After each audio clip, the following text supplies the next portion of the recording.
estamos aqui felizes, radiantes, contentes, porque o tema do Enem estava na nossa apostila. Adivinhem qual aula? Adivinhem?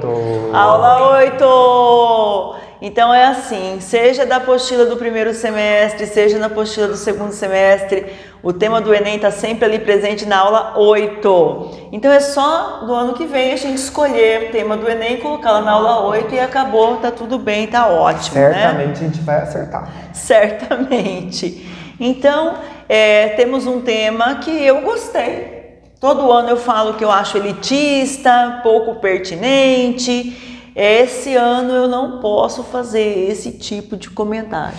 Achei o tema muito pertinente e, ao contrário, é um tema tão abrangente e que tinha sido assim colocado em segundo plano, meio marginalizado. E finalmente o MEC teve a sensibilidade de fazer essa abordagem. Agora, quando o tema é fácil, o que eu chamo de tema fácil? Aquele que nós aqui trabalhamos, as escolas, os cursinhos, até os aventureiros de Instagram abordaram de certa maneira. Isso faz com que os alunos estejam preparados do ponto de vista de recursos argumentativos, já tenham teses prontas. Nessas circunstâncias em que a temática é de certa forma fácil, eu tenho a sensação de que o diferencial acaba recaindo nos ombros de competência 1 e competência 4, ou seja, a parte gramatical, a parte da linguagem e a parte coesiva. E eu queria perguntar para a professora Glaucia se ela concorda ou discorda de mim. Você acha que o diferencial dessa redação com um tema fácil, bem divulgado, vai ser a competência número 1? Exatamente. Principalmente porque por meio da competência linguística, você também tem uma forma de argumentação. É o seu diferencial. A maneira como você vai relacionar as ideias, a maneira como você vai apresentar suas analogias, as relações de causa e consequência que você leva para o texto, que são a competência 4, né? O seu vocabulário, a maneira como você distribui essas palavras, usando aquelas palavras-chave específicas, naquele momento exato. Aliás, o próprio termo estigma, né, está relacionado à competência 1, né, por conta da seleção lexical. E aí? O que você entendeu por estigma? Você levou no sentido denotativo, né? Se for pelo sentido denotativo, estigma é uma cicatriz deixada por uma ferida, é uma marca do corpo. Tem até um conto do Monteiro Lobato chamado O Estigma, né? Que tem a ver com essa coisa física, né, da palavra. Porém, o objetivo da palavra ali era bem outro, era um estigma social, né? Que tem a ver com aquele conjunto de características, de comportamento, de vestimentas que determinam um grupo diferenciado do grupo que é aquele grupo que a cultura impõe, né? E esse grupo acaba sendo estigmatizado e, numa perspectiva psicossocial, esse estigma resvala na ideia de demérito, descrédito, desvalorização, né? E aí tem que tomar cuidado, porque aí estava o pulo do gato para resolver a sua tese, para colocar a sua tese, né? Era o recorte ali em cima dessa aí. Nós temos que lembrar também o seguinte, não basta ter um bom vocabulário. Sempre tem aquele que faz aquela listinha de palavras difíceis, né? Isso não adianta nada. Se você não apresentar as suas ideias com clareza, né, com objetividade, se não houver a progressão das ideias bem organizadas, né, não vai adiantar nada, seu vocabulário é difícil. Você tem que tornar fácil para o seu leitor a compreensão das suas ideias. Não vai achar que vai dificultando, por conta de um vocabulário mais complexo, o seu texto vai ser melhor. O bom texto é aquele que atende o que a banca espera, né? É conduzir o leitor pela mão. Exatamente. Né? Levar o leitor. É verdade, quando nós corrigimos um texto que está bem escrito, a gente deixa a caneta cair, já perceberam? A gente passa a ser um leitor. A gente até esquece um pouquinho de ser corretor, depois é que a gente volta para a correção. Então torcemos para que os alunos consigam essa clareza, né, Glaucia? Tá certo. Sim, então eu também fico pensando o seguinte, eu nunca vi um tema de redação do Enem com tão poucos textos de apoio. Eles tiveram que colocar um texto enorme para definir a palavra estigma. E eu queria que a Carol falasse um pouquinho sobre isso. Você acha que a seleção de textos de apoio que o MEC fez foi satisfatória? Porque de repente foi um número reduzido, mas se esse número ainda assim tem ali uma quantidade de informações que permita o aluno fazer uma boa redação, aí é que eu me pergunto, será que era preciso ter colocado mais texto ou aqueles que estavam ali eram suficientes? Na minha opinião, eles não foram completamente suficientes. Acho que o MEC poderia sim ter colocado mais alguns textos de apoio para dar outros vieses para que o aluno pudesse refletir. Mas ainda assim, a gente tinha ali um primeiro texto de apoio que já levava o aluno a se questionar sobre o que é saúde mental, né? Então, o primeiro texto de apoio, ele mostrava que saúde mental não está só relacionada àquele conceito de doença, né? Então, todos nós podemos ter algum transtorno mental em algum sentido da palavra, né? Então, esse primeiro texto de apoio, ele mostrava a abrangência da expressão saúde mental. Então, a partir dali, o aluno já ia trazendo outras reflexões, pensando sobre experiências pessoais pelas quais ele possa ter passado, né? No contexto em que esse Enem foi feito, a gente sabe que muita gente enfrentou transtornos de saúde mental, né? Muita gente comentou, inclusive, da ironia nesse tema, nesse contexto. Tudo bem. Já no texto 2, como a professora Glauci comentou anteriormente, nós tínhamos a conceituação da palavra estigma. Então, se a gente pegasse só a frase temática, a gente poderia pensar em falar sobre autismo, síndrome de Down e outros transtornos mentais. Agora, a partir dele, a gente tinha essa questão melhor definida da depressão, né, ansiedade, que são problemas que acometem grande parte da sociedade, como o próprio texto 3 trazia. E a partir desse texto 2, que define a palavra estigma, a gente poderia inclusive refletir sobre o conceito de positividade tóxica, dessa exigência social de que nós sejamos sempre felizes e positivos. Inclusive as redes sociais nos direcionam muito para isso. A gente vê lá todo mundo feliz, todo mundo só posta fotos em momentos ok, tá todo mundo alegre, maquiado, lindo, perfeito. O Instagram é a rede social que mais destrói a saúde mental das pessoas. Saiu uma pesquisa, acho que ano passado ou retrasado, falando disso. Então a gente tinha essa ideia de qual é esse estigma. Então a gente afasta pessoas que nos parecem tristes, melancólicas, depressivas, pessoas que não estão vibrando na positividade. Então esse texto trazia uma reflexão muito interessante sobre o tema e daria para trazer boas abordagens e boas teses. E o texto 3? E o texto 3 trazia dados estatísticos que mostravam o tamanho do problema, os impactos econômicos dos transtornos mentais, como a depressão, como isso afeta o mercado de trabalho, a produtividade, que tem a ver também com a positividade tóxica. Porque hoje em dia a gente é cobrado para ser sempre melhor, o melhor o tempo inteiro, dar o melhor de nós mesmos. Você não está fazendo o suficiente. E isso acaba, em vez de nos estimular, às vezes, a ser melhores, acaba minando a nossa autoconfiança. Então, esse texto 3, ele mostrava o tamanho e a abrangência desse problema. Olha só, a professora Ana Carolina começou até a usar recurso argumentativo aqui para falar dos textos de apoio, não é verdade? Neto, você acha que o repertório dos nossos alunos estava assim, tinindo, estava assim, tudo positivo?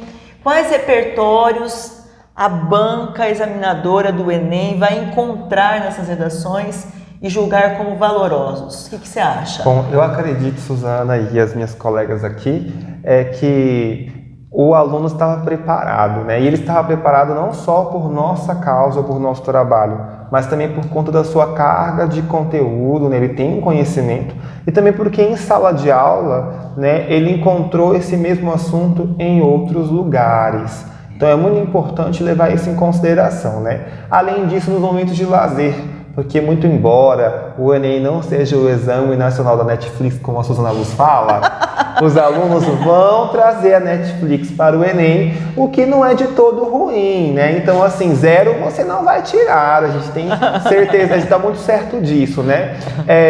Em relação ao repertório, a gente tem que lembrar, né, eu acredito que ele teria muito mais relacionado às questões de saúde mental, mas a gente também tem os repertórios que dão entrada à ideia de estigma, né? Dentro desse esboço enorme, nós temos alguns repertórios que seriam interessantes.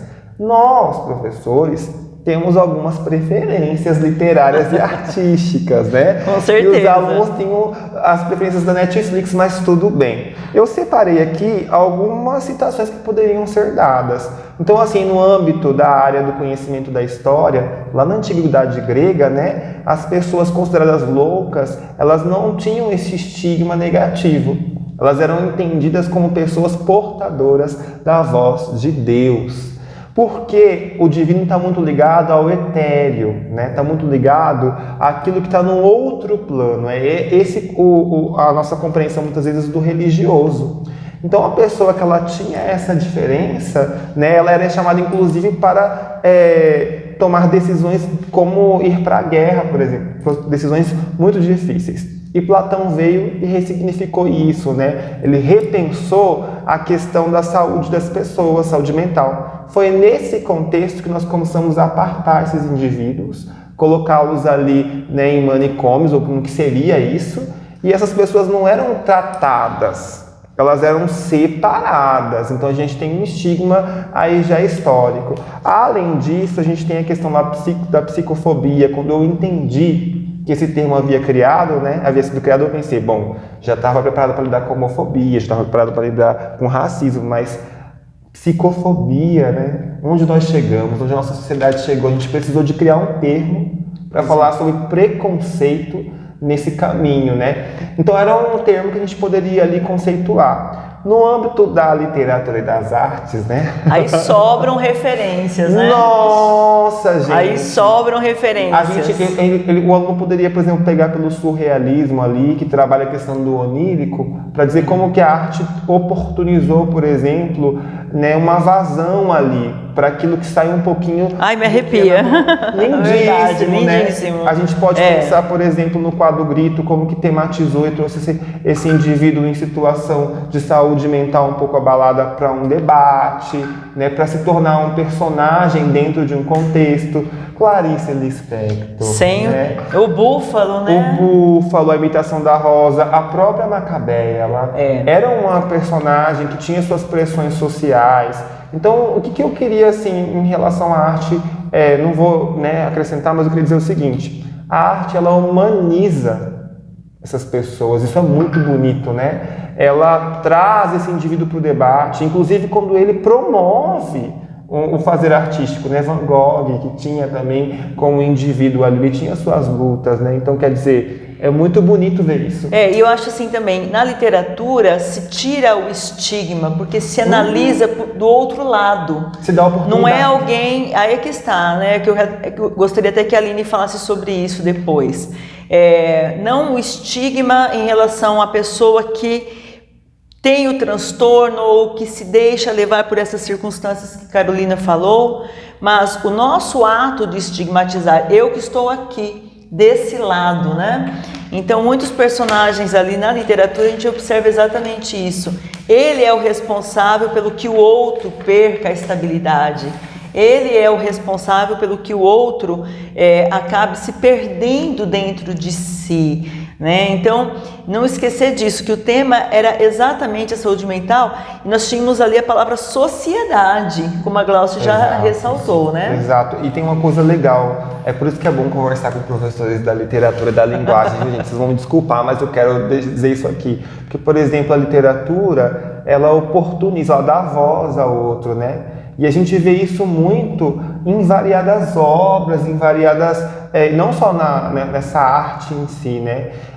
E não só isso, alguns escritores, quando eles flertam com o que é interior, né, as crises existenciais, eles criam em nós a empatia, né, Suzana? Com certeza. Então, olha que coisa interessante. Eu não vou fazer mais grandes colocações, mas se você tivesse essa sensibilidade e valorizasse o professor de literatura, isso diga-se mesmo. de passagem, você teria aí repertório para fazer 1000 redações. Inclusive, dava para citar o Alienista, né? Que Com certeza. Lá no ensino médio. Com certeza. Trabalha essa estigmatização de pessoas. Que estava na nossa apostila, né? Sim. Questão Então, até que ponto as pessoas são normais? Até que ponto existe normalidade? Sim, né? Pra gente exatamente. poder julgar e estigmatizar o outro. Alguns alunos falaram para mim que trabalharam com a música Clarice, né, do Legião Urbana também, né? Então a música contribuindo para isso. Aline, quais repertórios você acha que nossos alunos vão utilizar? Oi, Su, oi pessoal. Bom, o professor Neto já trouxe aí recursos maravilhosos que vocês poderiam ter usado e eu trouxe aqui alguns outros que eu acredito também que ajudariam a enriquecer o texto de vocês na redação do Enem que vocês fizeram e eu tenho certeza que vocês saíram muito bem porque vocês estavam preparados para isso, certo? Então, eu vou tentar aqui acrescentar um pouco mais a discussão a partir de 3 recursos que eu escolhi aqui para mostrar que vocês poderiam usar sim na redação de vocês. E um deles, pelo menos, vocês já viram em um momento específico. Lá naquele aulão de redação que nós tivemos na segunda-feira anterior à prova de redação do Enem, certo? Então, se você assistiu aquele aulão, você já tinha ali pelo menos um recurso que você poderia usar, certo? Bom, então vamos começar por ele, não é mesmo? O que eu trouxe aqui para a gente pensar um pouquinho a respeito foi o Tratado das Degenerescências. Bom, esse tratado ele foi escrito por um psiquiatra franco-austríaco, né, o Benedict Morel, e nesse tratado ele defendeu algo bastante interessante, que foi a teoria da hereditariedade dos transtornos mentais. E claro, a partir dessa percepção que ele tinha em relação aos transtornos mentais, ele defendia também que as pessoas que sofriam com esses problemas teriam que ser esterilizadas para não passarem adiante aí a sua degenerescência. E quando a gente fala de degenerescência, a gente pensa em degeneração, porque ele, como cristão católico que ele era, ele defendia que Deus criou o homem perfeito. E o pecado original acabou degenerando aquela criação que era perfeita. Então existia um tipo ideal e a partir do pecado o homem acabou se degenerando e adquirindo aí alguns problemas que retratariam essa degeneração. Entre esses problemas estavam aí especificamente os transtornos mentais. Bom, por que isso, professora? Justamente porque por conta desse tratado, a gente consegue perceber que há aí uma percepção, sendo um pouquinho redundante, em relação às pessoas que sofrem com transtornos mentais. Essa visão que o Morel tinha dessas pessoas mostravam ali já realmente como ele as enxergava. E por que eu estou mencionando justamente esse recurso? Porque na nossa realidade, né, se a gente for pensar nos dias de hoje, nós conseguimos ver também, claro que talvez não da mesma maneira, mas nós vemos reflexos disso. Assim como o Benedict Morel acreditava que o convívio social dessas pessoas tinha que ser de certa forma limitado, né, ali já seja por meio da esterilização ou de outros métodos, hoje nós manifestamos também esse tipo de percepção a partir do momento que nós acreditamos que pessoas que possuem transtornos mentais, ou melhor, que desenvolveram transtornos mentais, não podem estar em um certo cargo em uma empresa, né, ou que não podem ali, não são capazes, né, de desenvolver certas habilidades ou de praticar certas ações, justamente por conta da sua condição. Então a gente consegue perceber, ok, a gente consegue ver aí de outra maneira aquilo que já havia sido colocado um tempo antes, lá no século XIX. E claro, a gente precisa pensar também que esse tratado baseou aí muitos estudos na área da psiquiatria, ou até mesmo muitos comportamentos, né, e muitas abordagens também em relação às pessoas com transtornos mentais. E com isso a gente já passa para um outro recurso que eu também acredito ser muito interessante para uma discussão como a que o Enem nos proporcionou, né, ou que o Enem nos propôs, justamente porque vai retratar isso que nós vimos lá já no Tratado das Degenerescências. Bom, nesse momento eu estou me referindo ao Hospital Colônia de Barbacena, né? Talvez alguns de vocês já tenham ouvido falar sobre ele, já tenham estudado sobre ele, mas para os que não sabem, o Hospital Colônia de Barbacena foi aí, né, uma instituição psiquiátrica que, claro, né, como a gente já consegue perceber, abrigou muitas pessoas com problemas mentais, inclusive pessoas que não tinham problema nenhum. Mas essa instituição ela ficou conhecida por conta do tratamento desumano que era dado às pessoas com transtornos mentais que estavam sendo atendidas naquele lugar. Tanto é que houve aí comparação até mesmo com campos de concentração, então era algo assim bastante degradante para o ser humano, que não respeitava a dignidade dessas pessoas, não respeitava os direitos delas, né, e principalmente não as enxergava como humanos. E aí a gente já entra, né, em uma outra questão, que é a da reforma psiquiátrica. A reforma psiquiátrica no Brasil, ela veio justamente com esse objetivo, né, de trazer ali uma humanidade para o tratamento com as pessoas que desenvolveram algum tipo de transtorno mental, aí para também propor, ou melhor, talvez nem propor, mas garantir o respeito aos direitos dessas pessoas, né, algo que vinha sendo aí totalmente ignorado. E claro, a partir desse movimento que nós conseguimos perceber no Brasil, houve sim uma mudança no comportamento das pessoas, até mesmo se a gente pensar em questão de empatia, de compreensão. E aí, nesse momento, a gente já pode até falar sobre tese, né? A tese de vocês poderia estar voltada à questão da compreensão. Como quebrar esses estigmas? Como romper com essas visões preconceituosas em relação às pessoas com transtornos mentais? Bom, fomentando aí um conhecimento maior sobre o assunto, poderia ser, ou até mesmo garantindo aí maiores discussões sobre os transtornos mentais, né, ou sobre as pessoas que sofrem com isso. Sim, seriam aí medidas que deveriam ser tomadas, né, ou até mesmo um tratamento mais humano para com essas pessoas, porque a gente ainda consegue perceber discursos do tipo,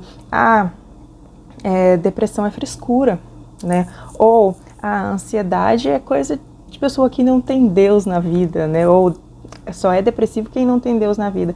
E a gente pode até pensar um pouquinho no Tratado das Degenerescências, a partir dessa percepção de que se você tem um determinado problema, é por conta de um pecado, sabe, original, que acabou te degenerando.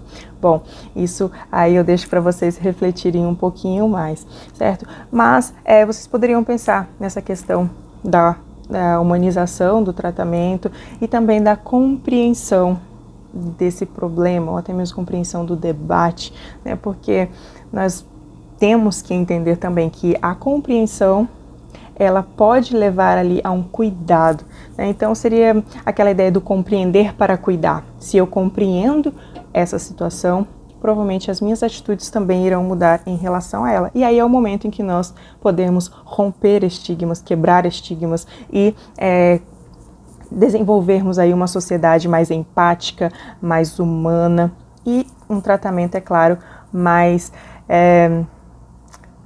vamos dizer assim, de qualidade, né, para com as pessoas que desenvolveram aí transtornos mentais.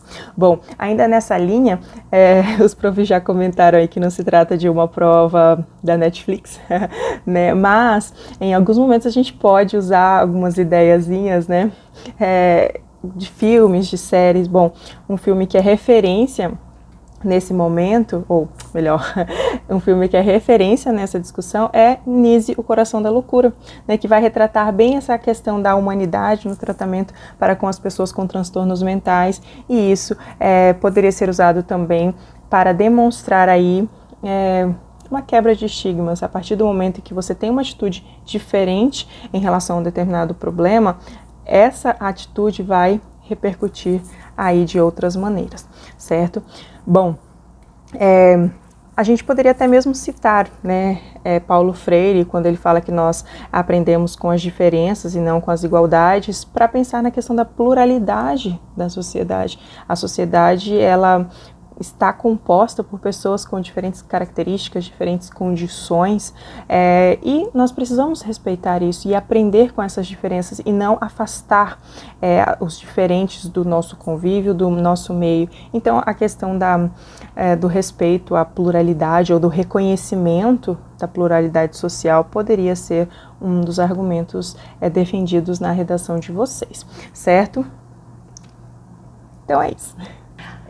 A professora Aline, na nossa aula de véspera, nosso aulão de véspera, com um aulão mesmo, quase 2 horas de filmagem, você falou sobre a questão do capacitismo. Como que esse capacitismo poderia ser encaixado como tese, até mesmo como uma forma de desenvolver essa ideia dessa humanidade, dessa humanização sobre a qual você falou? Certo. Bom, para contextualizar aí para os alunos que nunca ouviram falar sobre capacitismo, de maneira assim bem resumida, o capacitismo ele é o preconceito, ou até mesmo, né, a gente pode dizer, a manifestação do preconceito contra pessoas com deficiências físicas ou mentais, partindo, é claro, da ideia de que essas pessoas são incapazes, já seja de decidir por si mesma, ou quando nós consideramos que elas não são capazes de realizar uma determinada ação, enfim. Se a gente for atribuir essa ideia ao tema de redação que, né, vocês acabaram de escrever aí no Enem, a gente pode dizer que o capacitismo seria uma materialização desses estigmas. Se eu entendo que os estigmas são, então, a percepção que eu tenho sobre aquela pessoa, nesse caso uma pessoa com um transtorno mental, né, eu vou ter uma certa atitude em relação a ela, e essa atitude se manifesta por meio do capacitismo. Então vocês poderiam sim usar essa ideia na redação de vocês, até mesmo como tese. É claro, repito, partindo da perspectiva de que o capacitismo é aí a materialização, vocês poderiam usar também a palavra manifestação desses estigmas. Então, como é que nós quebraríamos esses estigmas? Superando ideias capacitistas ou superando o capacitismo. Então, é claro, se trata aí de um argumento que poderia ser defendido e que, claro, contribuiria aí para a construção do texto de vocês. Mais alguma coisa, Aline?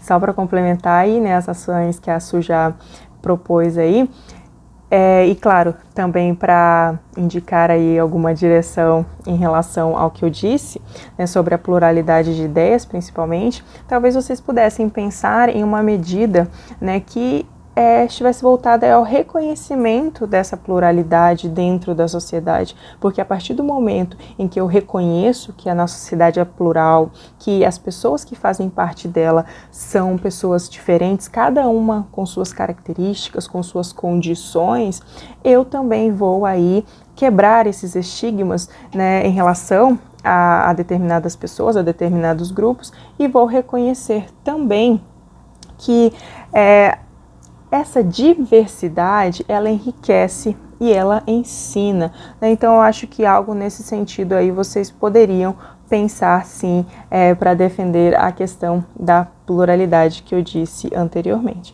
né? E também a gente pode pensar que o reconhecimento dessa pluralidade deixaria, vamos dizer assim, faria com que nós abandonássemos ideias relacionadas ao que é normativo e ao que não é.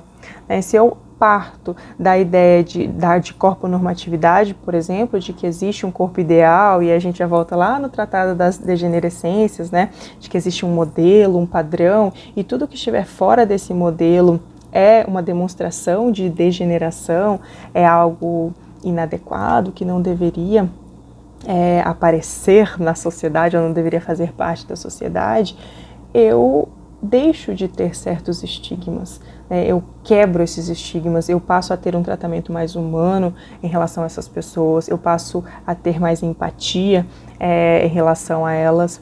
E então é algo que vocês poderiam usar sim, né, para propor, e claro, para que o efeito fosse, obviamente, quebrar esses estigmas. Certo.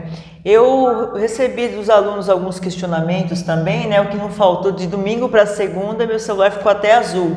Embora ele seja azul mesmo, mas vocês entendem o que eu quero dizer, né? Você olhava o WhatsApp, você tava aquela listinha de gente conhecida, gente desconhecida. O Instagram, então, sem comentários. Muitos me perguntaram assim, eu fiquei confuso, quem que eu colocaria como agente interventivo? Então eu quero recordar algo que a gente fala incansavelmente nas aulas. O Ministério da Educação, ele é um agente que eu poderia até colocar como interventivo, mas não se esqueçam que as escolas que estão relacionadas diretamente ao MEC, elas abrangem uma porcentagem ínfima dos 200 milhões de habitantes que nós temos no Brasil. Então eu teria contato ali com quem? Com alunos. E nós não podemos esquecer também que muitos desses alunos são responsáveis por criar estigmas. Aquela idade escolar em que você nega, renega, cria preconceitos, você valoriza aquele que tem bastante nota, você valoriza aquele que tem um desempenho escolar satisfatório e coloca em segundo plano aquele que não tem. Então, ali seria um berço. Então, eu até poderia colocar o MEC como alguém que vai intervir nessas situações no âmbito escolar. Mas o agente interventivo, o master, né, total, aquele que realmente que comanda essa questão, é aquele que está no próprio tema. O tema é saúde, então é o Ministério da Saúde, certo? Esse sim seria o agente interventivo que poderia atuar diretamente com políticas públicas que tratassem dessas questões. Veja, como Carolina falou, não mais a questão daquela criança que já nasce com um problema, e é problema mesmo a palavra, viu? Às vezes a gente tem certos preconceitos em dizer problemas mesmo, problemas que nascem com uma deformidade, com uma mancha, às vezes, no cérebro, essa mancha que faz com que a pessoa não tenha fala, não tenha visão, não tenha alguma coisa, qualquer elemento desses que possibilite que ela tenha toda uma cognição dentro daquilo que é considerado como normalidade. O tema é saúde, mas aí é que está, os textos de apoio simplesmente colocavam de lado esse tipo de problema com o qual a pessoa nasce. Ele colocava sim o transtorno que ela desenvolve, tanto que vinha lá a palavra sociedade. Então, seja depressão ou transtornos bipolares, como eram colocados lá nos textos de apoio, é o Ministério da Saúde que cuida disso. E aí, obviamente, as ações, elas vão estar totalmente relacionadas à tese que o aluno colocou. Aí nós temos que ver qual foi a tese, né? Aí é texto por texto. Eu queria ter uma fala, Su, porque, por exemplo, a partir do momento que a sua tese suscita como combater o estigma, você poderia trazer, inclusive, a própria sociedade civil organizada para tomar uma atitude, né? Com certeza. Existem, por exemplo, associações, existe, até fiz uma anotação aqui, a ABRATA, Associação Brasileira de Familiares e Amigos de Portadores de Transtornos Afetivos. Olha que interessante, que nada mais é do que a bipolaridade, né? E nós temos muitos artistas brasileiros que sofrem ou sofreram, então é preciso dar representatividade a isso, é preciso estar mais presente, é preciso tirar como se diz, a tarja da boca e falar para que isso não chegue a um suicídio, por exemplo. Sim. É preciso falar nas escolas, é preciso falar nas famílias, nas igrejas, né? Quebrar o silêncio, porque além das políticas públicas que resolveriam o problema em si, o problema da saúde, nós precisamos resolver o problema do estigma. Como quebrar isso? Fazer a sociedade ter um olhar diferente para essa pessoa com ansiedade, para essa pessoa com depressão, para essa pessoa bipolar, e não para que a sociedade não enxergue como inútil.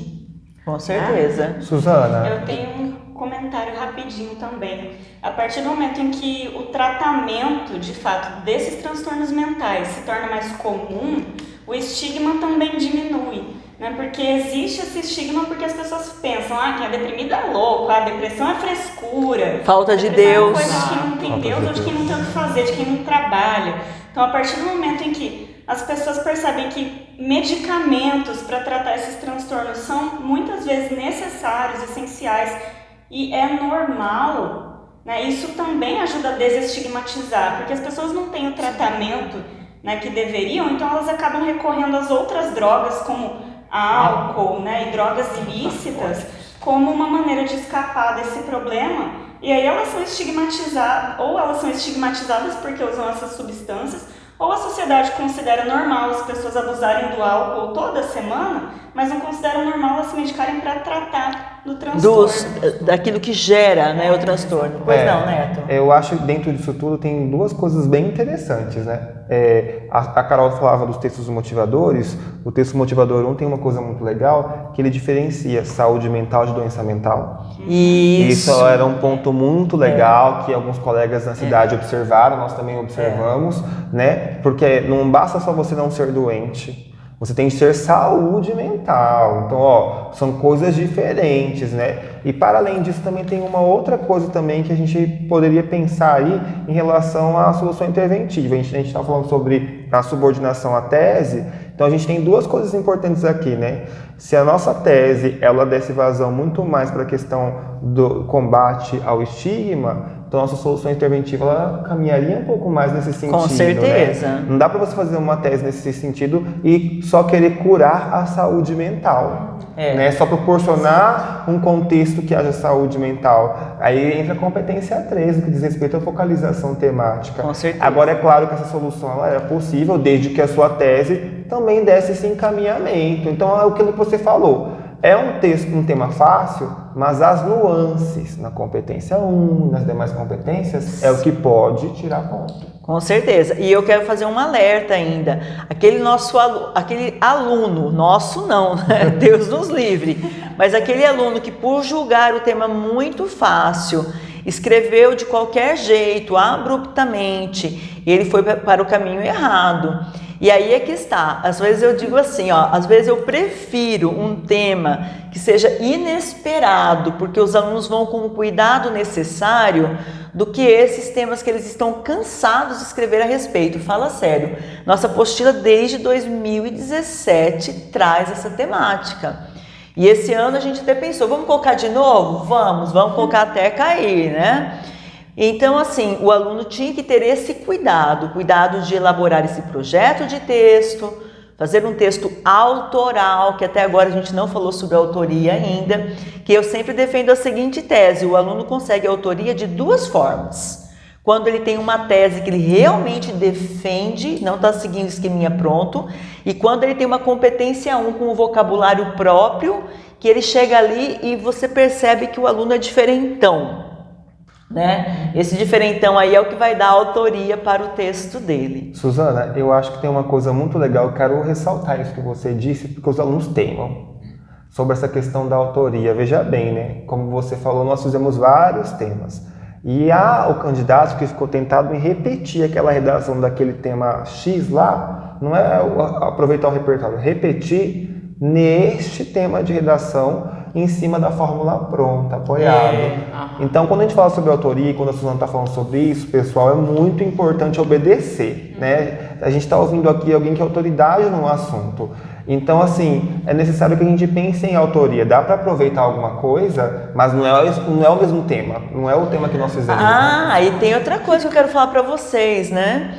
Lá no canal do YouTube, nesse canal em que vocês estão assistindo, eu fiz uma entrevista, um bate-papo super legal com o nosso ex-aluno, que é o Dr. Manuel Vicente, que inclusive o Manuel Vicente, ele estudou lá em Barbacena, no hospital que gera o livro da Nise, do Holocausto, e também depois vem o filme. e ele fez observações bem pertinentes quanto a essa temática. Aí tem aluno que não assiste nossos vídeos, né? Mas lembrados estavam, distribuído o vídeo foi, né? Então tudo aquilo que o pessoal fala, olha, tudo que os professores lá da Suzana Luz falam para fazer, faça. Pediu para lamber a parede, porque vai dar certo. Lambe parede, né? Então nós esperamos, claro, que vocês tenham se saído muito bem. Esperamos que a nota seja satisfatória para que você ingresse na universidade que vocês pleiteiam. E siga-nos nas redes sociais, no nosso Instagram, siga-nos também inscrevam-se no nosso canal do YouTube, que lá vocês têm bastante coisa gratuita, interessante e legal, tá bom? Nesse sentido, também muito importante nós ressaltarmos que esse ano de 2020, esse ano de 2020 foi um ano muito difícil para professores, para alunos. Ressaltar que muitos alunos desistiram da caminhada, simplesmente saíram de cursinho, saíram de qualquer forma de estudo porque viram o ano como um ano perdido. Ressaltar também que nós tivemos aí uma desistência de 50% dos participantes no primeiro dia do Enem. Vamos ver como vai ser agora a versão digital.